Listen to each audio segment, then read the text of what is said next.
할렐루야. 오늘은 가장 위험한 타협, 유신 진화론, 가장 위험한 타협, 유신 진화론이라는 제목으로 말씀을 증거하겠습니다.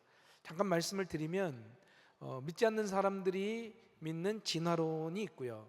그 다음에 우리 그리스도인들이 믿는 창조론이 있죠. 그런데 믿는 사람들이 이 진화론과 창조론 사이에 갈등하다가 만들어낸 것이 바로 유신 진화론입니다. 진화론은 진화론인데 하나님이 계시는, 신이 있는 진화론이다라고 하는 이거예요. 그런데 이것이 굉장히 위험하다라고 하는 것을 오늘 말씀드리려고 합니다. 여러분, 우리가 아침에 급하게 출근하다가 옷을 입다 보면 이 단추를 잘못 채울 때가 있습니다. 그래서 채워나가다 보니까 끝에가 잘못된 거예요. 여러분, 그때 어떻게 합니까? 뭐 이대로 나가지 하고 나가면 사람들이 저 옷 되게 이상하게 입었다라고 손가락질 당할 거예요. 시간이 좀 걸리더라도 다시 첫 단추부터 바르게 채워서 옷을 제대로 입게 되는 거죠. 우리의 신앙생활도 마찬가지입니다. 신앙의 여정에도 여러 가지 단추가 있어요. 기도의 단추, 순종의 단추, 사랑의 단추. 그런데 이 모든 단추보다 가장 중요한 것이 바로 믿음의 첫 단추입니다. 이 첫 단추가 제대로 끼워져야 우리의 신앙이라는 옷이 반듯하고 아름답게 매무새를 갖출 수가 있는 거예요. 오늘날 사탄은요, 아주 교묘한 방식으로 우리의 신앙을 공격합니다. 예전처럼 야, 하나님 없어 이러면 우리가 알죠. 야, 사탄아 물러가라 그러면서 바로 대항할 수 있어요. 그런데 요즘엔 이렇게 하지 않고 대단히 세련되고 혹은 지적으로 합리적으로 보이는 모습으로 우리에게 다가오더라는 거예요. 그리고 이렇게 속삭이는 거죠. 성도님, 하나님을 믿는 건 참 좋은데 너무 그렇게 꽉 막히게 믿지 말아요. 과학의 시대잖아요. 성경에 나오는 천지창조 이야기 그거 문자 그대로 믿으면 세상 사람들이 다 비웃습니다. 그냥 신화나 상징 같은 걸로 이해하고 뭐 하나님이 직접 흙으로 사람을 만드셨다고 뭐 이런 거 믿지 말고 그 대신에 하나님이 진화라고 하는 아주 과학적이고 멋진 방법 사용해서 세상을 만들었다고 믿으면 얼마나 좋아요. 훨씬 더 합리적이고 똑똑해 보이지 않나요? 하며 우리에게 슬슬 다가온다라는 거예요.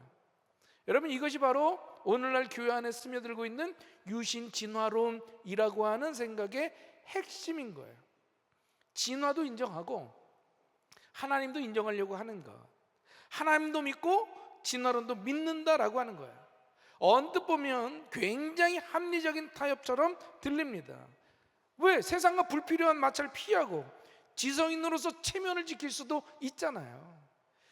제가 고등학교 한 2학년 때였습니다. 저도 이 진화론과 이 창조론이 매치가 잘 안 되는 거예요. 신앙인으로서 이것도 믿고 싶고 이것도 믿고 싶은 거죠. 그래서 한참을 고민한 후에 기가 막힌 생각을 하게 된 거예요. 이 유신진화론하고 되게 비슷합니다. 성경을 보면 한 날이 천년 같고 천년이 한 날 같고 뭐 이런 성경 구절이 언뜻 생각나서 그래, 하나님이 창조하시는데 요 뭐 하나 만들고 천년 지나고 뭐 하나 만들고 또 천년 지나고 이러면서 진화론이 지랄이 아니라 말이잖아. 진화론이 말하고 있는 그거 하는 거 아니냐, 기가 막힌 생각이 난 거예요. 그래서 제가 아버지한테 아버지 앞으로 이제 창조론 설교할 때 이거 얘기해 보시라고. 그러면 다들 감동하면서 믿을 거라고. 그러면서 제가 아버지께 이 말씀을 드렸어요.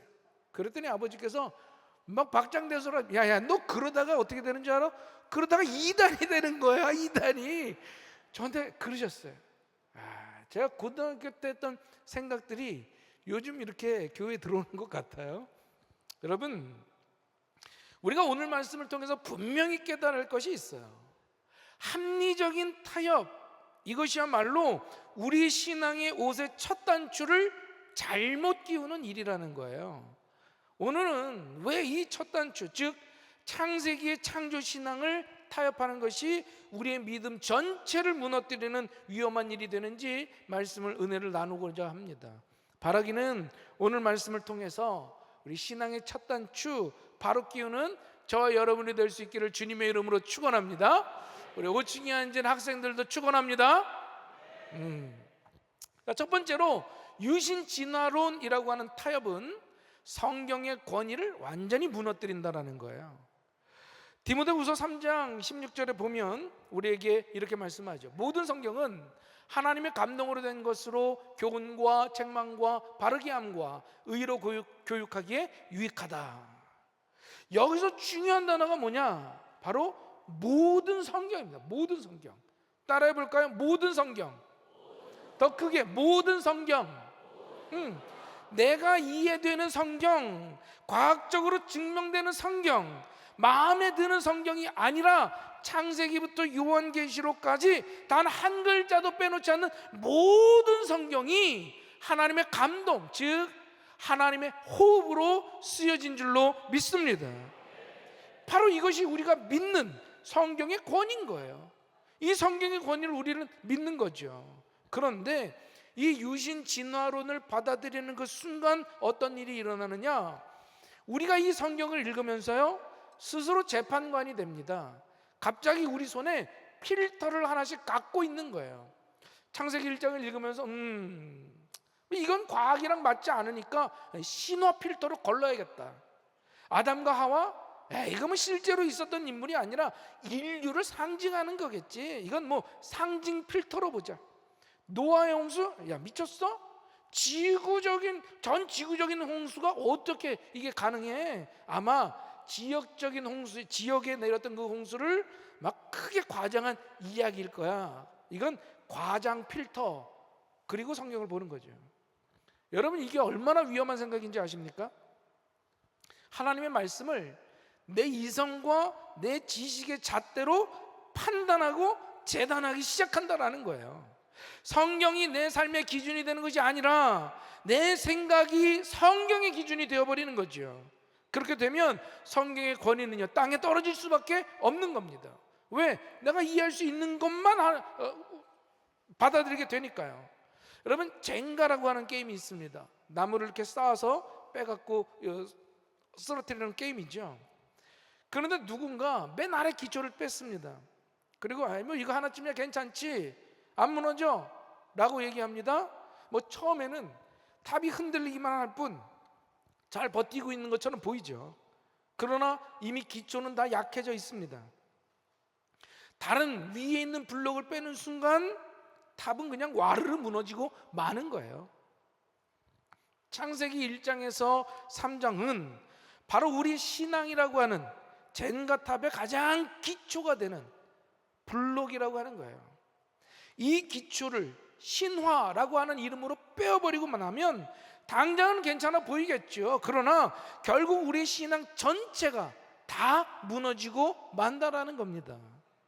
여러분, 생각해 보세요. 창조가 신화라면 동정녀 탄생은 어떻게 믿을 거예요? 예수님이 무리를 걸은 그 기적은요, 뭐 죽은 나사로를 살린 사건은 믿을 수가 있습니까? 그리고 가장 결정적으로 예수님의 부활을 어떻게 믿겠느냐라는 거예요. 이 모든 게 현대 과학의 눈으로 보면 비합리적인 일투성이잖아요. 결국 이 타협의 끝은요, 성경을 내 입맛대로 취사 선택하는 그저 누더기 신앙, 모든 것을 의심하는 불신으로 이어질 수밖에 없다라는 겁니다. 사랑하는 성도 여러분, 우리는 성경의 주인이 아니라 성경의 가르침을 받는 자녀들인 줄로 믿습니다. 하나님의 말씀을 판단하는 재판관이 아니라 그 말씀 앞에 아멘하며 엎드리는 순종의 사람들이 되어야 할 줄로 믿습니다. 바라기는 세상의 지식이 아무리 그럴듯해 보여도 모든 성경이 진리임을 믿으며 그 권위 아래 굳건히 서는 우리 금난의 모든 성도님들이 될 수 있기를 주님의 이름으로 축원합니다. 자, 두 번째로 유신진화론이라고 하는 타협은 복음의 핵심을 훼손한다라는 거예요. 자, 여기 중요합니다. 자, 눈 뜨세요. 이제 눈 떠. 졸면 안 돼. 여기서 졸면 여러분 이상한 데로 빠지게 되는 거예요. 눈 크게 뜨고 잘 집중해서 들어야 됩니다. 조금 어려울 수도 있어요.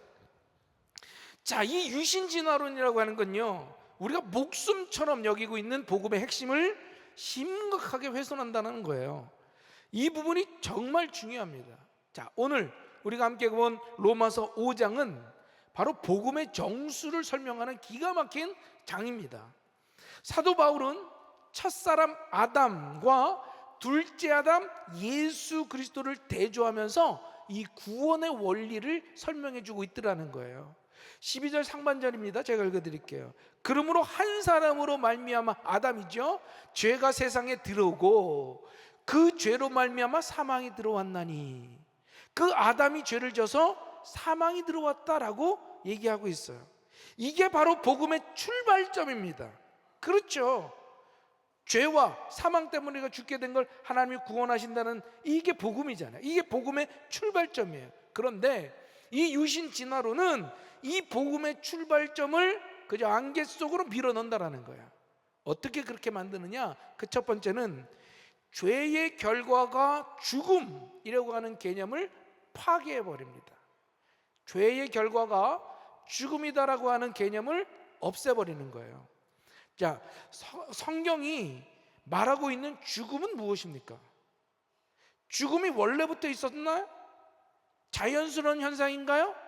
아니죠. 성경이 말하는 죽음은요, 침입자는 거예요.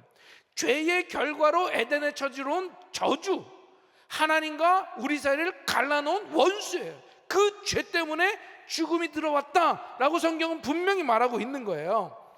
하나님께서 그럼 심히 좋았다라고 말씀하셨던 그 완벽한 창조 세계, 그 에덴 동산은 어땠습니까?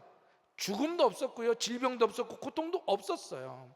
죽음이라고 하는 것은 아담이 불순종한 이후에, 선악과를 따먹은 이후에 비로소 시작된 끔찍한 형벌이라는 거예요. 네가 그거 먹었으니까 너 죽을 거야 라고 하나님이 말씀하신 거라는 거죠. 그런데 진화론에서 말하는 죽음은 뭐냐? 진화론에서 죽음은요, 엔진이에요. 엔진. 어떤 동력, 수억 년에 걸친 생존 경쟁, 약육강식, 질병, 멸종, 이 모든 죽음의 과정이 없었다면 진화라는 건 불가능해요. 이 죽음이 있었어야지 뭡니까?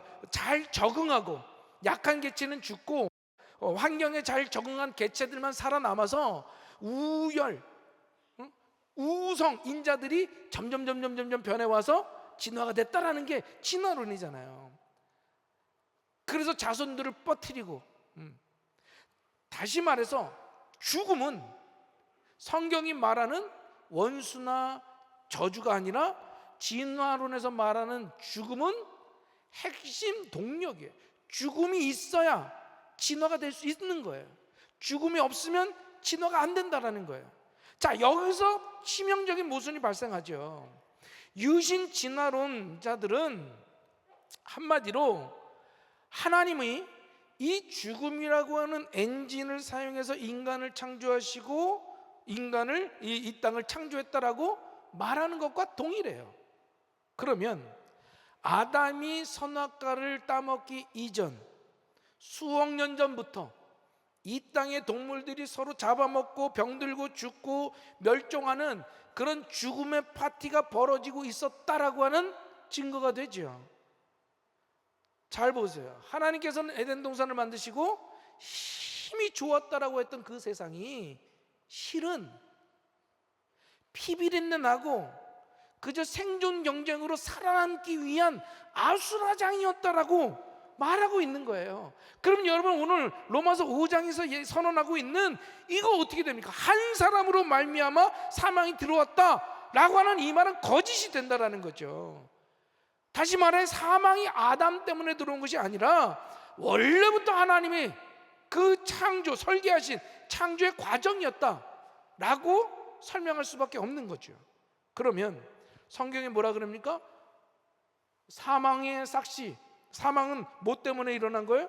죄의 삭시, 사망이다 라고 하는 이 복음의 기본 공식이 다 망가지고 마는 거예요.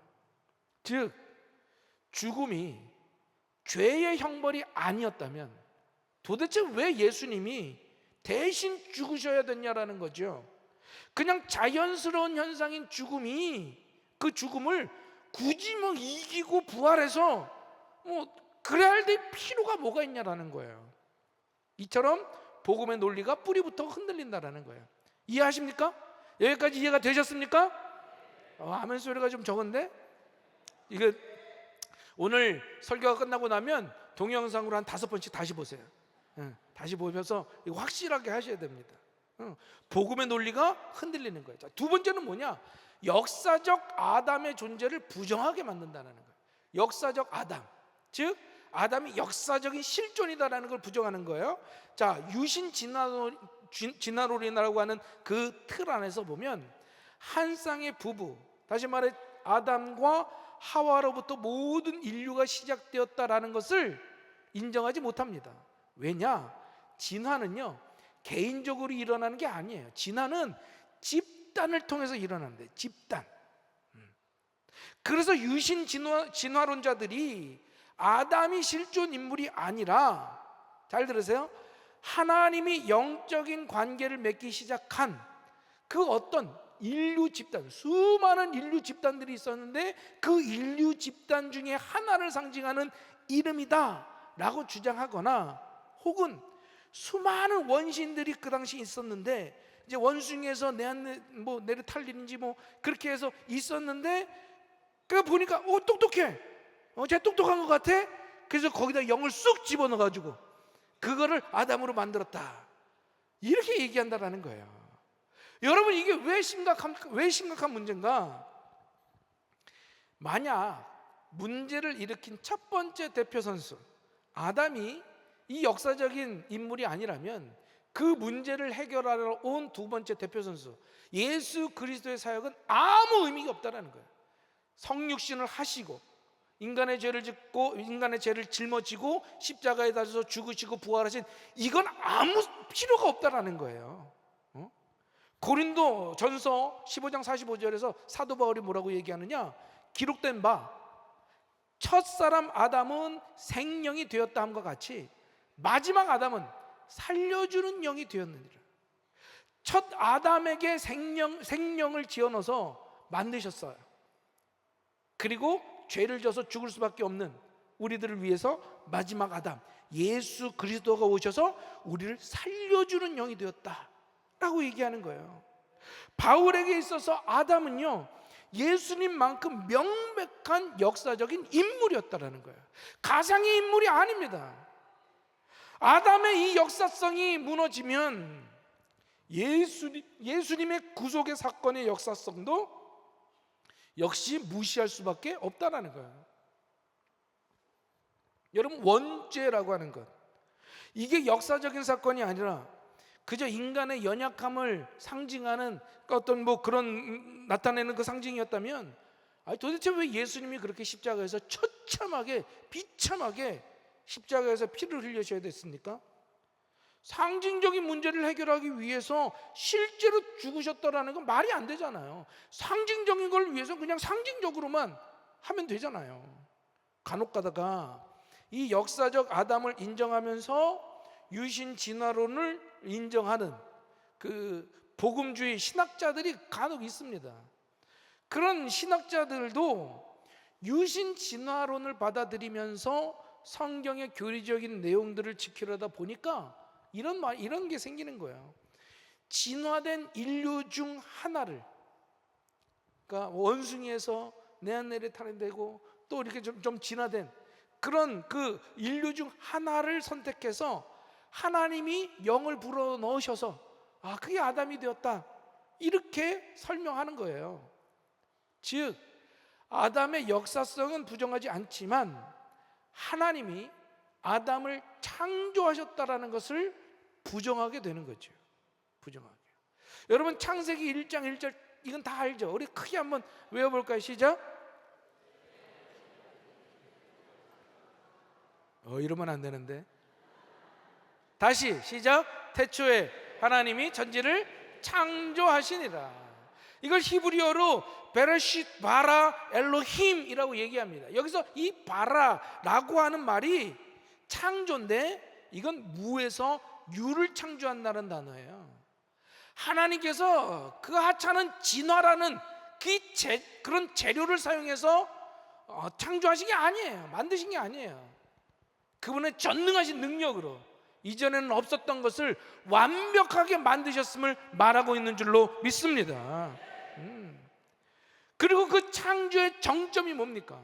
바로 하나님의 형상을 따라 지음받은 역사적인 인물 아담이라고 하는 거예요. 그렇기 때문에 하나님이 진화의 방법으로 창조하셨다라고 하는 말은요, 유신 진화론자들의 그 말장난일 뿐인 거예요. 여러분, 여기에 속으면 안 됩니다.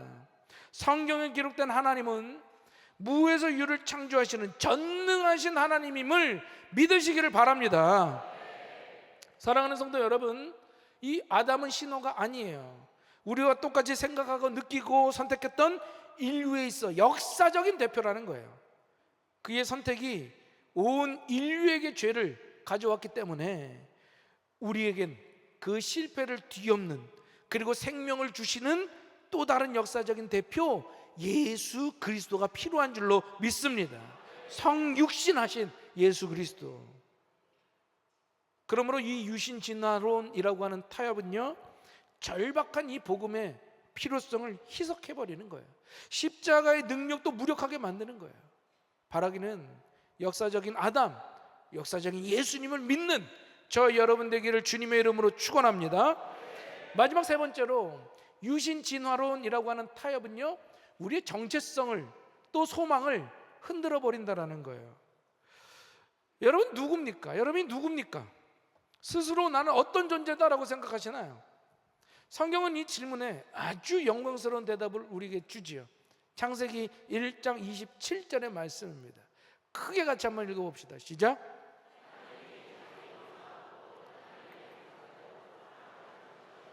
남자와 여자를 하나님이 자기의 형상, 곧 하나님의 형상대로 사람을 창조하셨다는 거예요.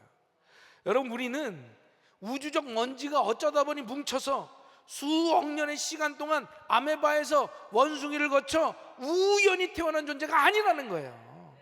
우리는 온 우주를 만드신 창조주 하나님께서 당신의 형상을 따라서 직접 디자인하고 창조하신 이 땅에서 가장 존귀하고 특별한 걸작품인 줄로 믿습니다. 우리 옆에 사람한테 얘기해 주세요. 당신은 하나님의 형상을 따라 지음받은 걸작품입니다. 다시, 당신은 걸작품입니다. 믿습니까? 네. 여러분, 우리는 하나님의 걸작품인 줄로 믿습니다. 뭐 그렇다고 뭐 잘생긴 건 아니에요. 예쁘거나 잘생겨 걸작품 되는 건 아니잖아요. 뭐 생긴 건 그렇지만 그래도 우린 다 걸작품이에요. 하나님의 사랑과 목적 안에서 태어난 존재, 그것이 바로 저와 여러분의 정체성이다라는 거죠. 그래서 인간이 존엄한 거예요. 그래서 함부로 대하면 안 된다라는 겁니다. 왜? 우리는 하나님의 형상이기 때문에. 그런데 진화론적인 세계관에서 말하는 우리의 정체성은 뭐냐? 우리는 긴 그 생존 경쟁의 역사 속에서 우연히 살아남은 그냥 운 좋은 동물일 뿐인 거예요. 운 좋은 동물들. 우리의 가치는요, 목적이나 어떤 사랑이 있는 것이 아니라 생존과 번식, 그냥 살아남는 거, 그리고 어떻게 씨를 뿌리는 거, 요 기능에 있다라는 거죠. 이게 세상이 우리에게 주려고 하는 정체성입니다. 여러분, 어떤 정체성 붙들고 살아가실래요? 하나님의 걸작품이다라고 하는 정체성을 붙들겠습니까? 아니면 그저 나는 우연히 태어나서 그냥 뭐 그래도 뭐 운 좋게 살아남은 종족이구나. 하나님의 걸작품이다라고 하는 정체성을 붙들 때 우리는 고난 속에서도 자존감을 잃지 않고 나와 이웃을 존귀하게 여기게 되는 줄로 믿습니다. 그러나 우연의 산물이라고 하는 이 정체성을 받아들이면 우리 삶에 아무런 의미가 없는 거예요. 목적이 없는 거죠. 그냥 왜 사냐? 그냥 빨리 죽어버리자. 뭐 이렇게 사는 게 무슨 의미가 있어? 이런 거예요, 이런 거. 뿐만 아니라 궁극적인 소망까지도 흔들리게 되더라는 거죠. 로마서 8장은 뭐라고 얘기하느냐? 죄로 인해 신음하는 피조물이 하나님의 자녀들의 영광의 자유에 이르는 것, 다시 말하면 완전한 회복을 이루는 것을 간절히 바라고 있다고 그랬어요. 저와 여러분이 완전한 회복을 간절히 바라고 있는 줄로 믿습니다. 즉 우리의 최종적인 소망이 뭐냐? 죄로 인해 깨어지고 망가진 이 세상이 회복되어서 이제 더 이상 눈물도 없이 죽음도 없이 고통도 없는 그 새 하늘과 새 땅에서 하나님과 같이 사는 것, 이게 우리의 궁극적인 소망인 줄로 믿습니다. 그런데 만약 이 유신 진화론의 주장처럼 죽음과 고통, 생존 경쟁, 이것이 원래 하나님이 만들었던 세상, 그 에덴 동산이었다면, 그게 선한 하나님의 방식이었다고 한다면, 여러분 우리는 무슨 소망을 갖겠습니까? 무엇으로부터 구원을 바라고 있겠습니까? 장차 우리가 돌아가야 될 새하늘과 새 땅은 어떤 모습이겠어요? 지금 우리가 살아가는 이 세상과 별반 다르지 않다라는 거예요. 여러분 오늘날도 어떻게 해서든지 생존하기 위해서, 살아남기 위해서 바둥바둥하고 있지 않습니까? 때로는 나쁜 짓도 저지르면서, 속이면서 어떻게 해서든지 살아남으려고 승자가 독식하고 그런 생존 경쟁 속에서 살아난다라는 거예요. 그런데 여러분, 하나님이 만드셨던 그 에덴 동산이, 하나님이 심히 보기에 좋았다라는 그 동산이 이 진화론자, 유신 진화론자들에 의하면 그렇게 싸우고 여전히 약한 자는 병들어 죽어야 되고 강한 자만 살아남는 세상, 이런 세상이었다면 여러분 뭐 그런 세상 살고 싶습니까? 그런 새하늘과 새 땅, 아니 지금도 그런 세상인데 무슨 소망이 있어요? 사랑하는 성도 여러분, 하나님이 만드신 세상은요 그런 어지러운 세상이 아니에요. 하나님이 처음 만드신 세상은요 죽음도 없고 고통도 없고 기쁨이 가득한 완벽한 세상인 줄로 믿습니다. 그러나 죄가 들어와서 그 세상이 망가졌어요. 예수 그리스도의 복음은 바로 그 망가진 창조 세계를 완전하게 회복하겠다라고 하는 하나님의 약속인 줄로 믿습니다. 이 영광스러운 회복에 대한 소망은요, 이 창세기를 통해서 완전한 창조를 믿을 때만 가능하게 되는 줄로 믿습니다. 이제 말씀을 마치려고 해요. 오늘 우리는 신앙의 첫 단추인 창조 신앙을 타협하는 것이 왜 위험한지 은혜를 나눴습니다. 그 첫 번째는 성경의 권위를 무너뜨린다라는 거예요. 두 번째는 복음의 핵심을 훼손한다라는 거죠. 세 번째는 우리의 정체성과 소망까지도 흔든다라는 거예요. 여러분 잘못 단추 끼운 셔츠는 얼른 다시 끼면 되잖아요. 그러나 잘못 끼운 믿음의 첫 단추는요 우리의 영혼 전체를 삐뚤어지게 만들고 결국 구원의 옷도 제대로 입지 못하게 만들 수도 있다라는 거예요. 세상은 계속해서 우리에게 속삭이겠죠. 야, 니들 믿음 낡았어. 지금이 어느 때인데 그런 걸 믿고 있어. 야, 비과학적이야. 유치해. 세상의 지혜는 하나님의 창조 이야기가 어리석다고 계속해서 조롱할 거예요. 그러나 성경은 우리에게 분명히 말해주죠. 고린도전서 1장 25절을 우리 크게 같이 한번 읽어봅시다. 시작.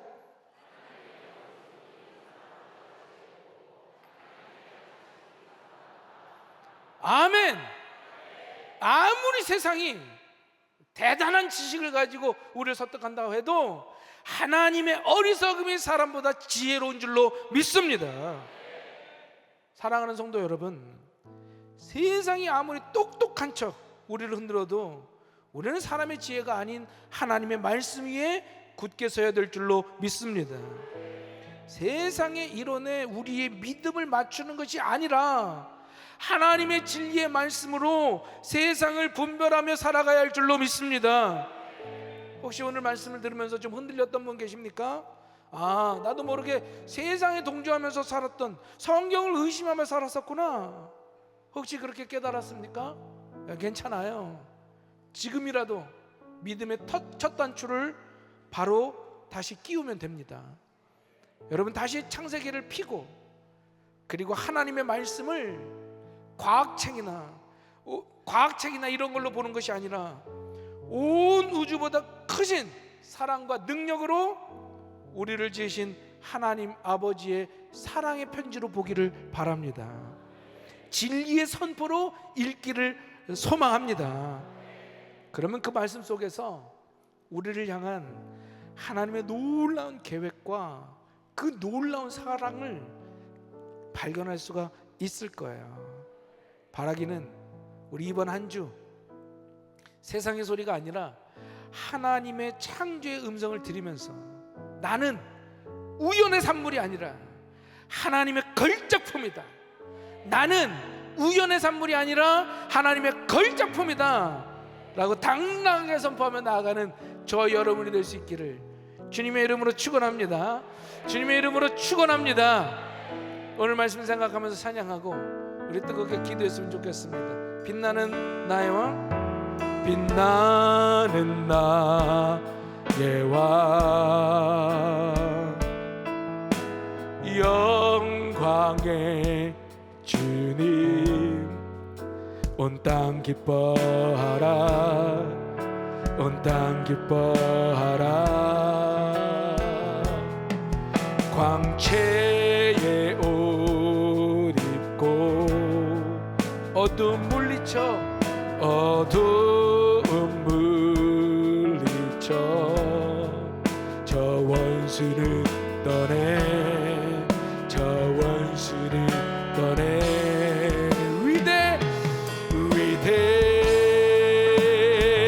위대하신 주 찬양의 위대하신 주 모두 알게 되리라.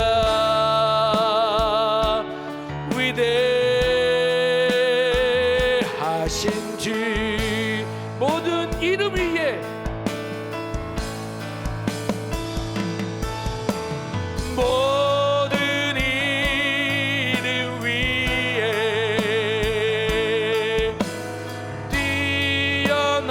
뛰어나신 이름 다 찬양해.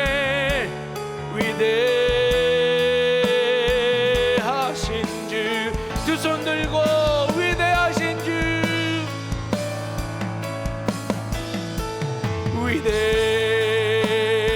위대하신 주 찬양해. 위대하신 주 모두 알게 되리라.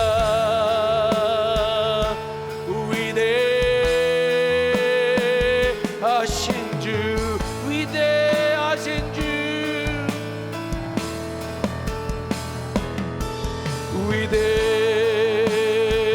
위대하신 주 찬양해. 위대하신 주 모두 알게 되리라.